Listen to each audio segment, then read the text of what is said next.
জি বাংলার অন্যতম জনপ্রিয় সিরিয়াল কার কাছে কই মনের কথা।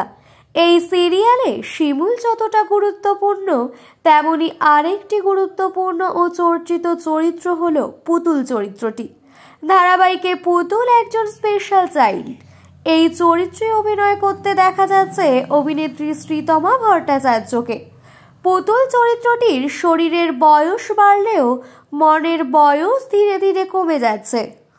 সে আর 5 জনের মতো বেশি জটিল করে সবটা ভাবতে পারে না। সে শুধু বোঝে ভালোবাসার ভাষা। প্রথম দিন থেকেই শিমুল শ্বশুরবাড়িতে তার মনের কথা ভাগ করে নিতে এই একটি মানুষকেই পেয়েছে। সবসময় সে শিমুলের পাশে থেকেছে। আসলে শিমুল তাকে যেভাবে আপন করে নিয়েছে, পুতুলের সরল মন সেই ভালোবাসা চিনতে ভুল করেনি। দিনে দিনে পুতুল চরিত্রটা সকলের কাছে বেশ জনপ্রিয় হয়ে উঠেছে।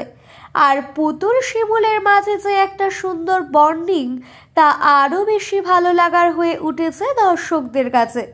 পুতুল চরিত্রটিকে প্রথমে দর্শক জল নুপুরের পারি চরিত্রের সাথে তুলনা করে কটাক্ষ করেছিলেন।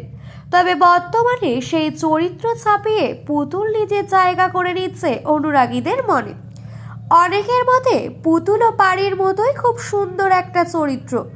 অভিনেত্রী শ্রীতমাকে তার চরিত্র নিয়ে প্রশ্ন করা হলে তিনি জানিয়েছিলেন, তিনি তার এই স্পেশাল চাইল্ডের চরিত্রটি নিজের ভাইকে দেখে কিছুটা আয়ত্ত করার চেষ্টা করেন। সেই লক্ষ্য করেই অভিনেত্রী পুতুলের অভিনয়ে প্রাণ দেওয়ার চেষ্টা করেন, পুতুলকে আরও বাস্তব করে তোলার চেষ্টা করেন। শ্রীতমার এই চরিত্রে অভিনয় দেখে শুধুমাত্র যে দর্শক মুগ্ধ হন তা নয়, মুগ্ধ হয়েছেন অভিনেত্রীর অনস্ক্রিন বর অর্থাৎ তীর্থ। তিনি এক সাক্ষাৎকারে বলেন, শ্রীতমার অভিনয়ে তিনি নিজে ডায়লগ বলতে ভুলে যান।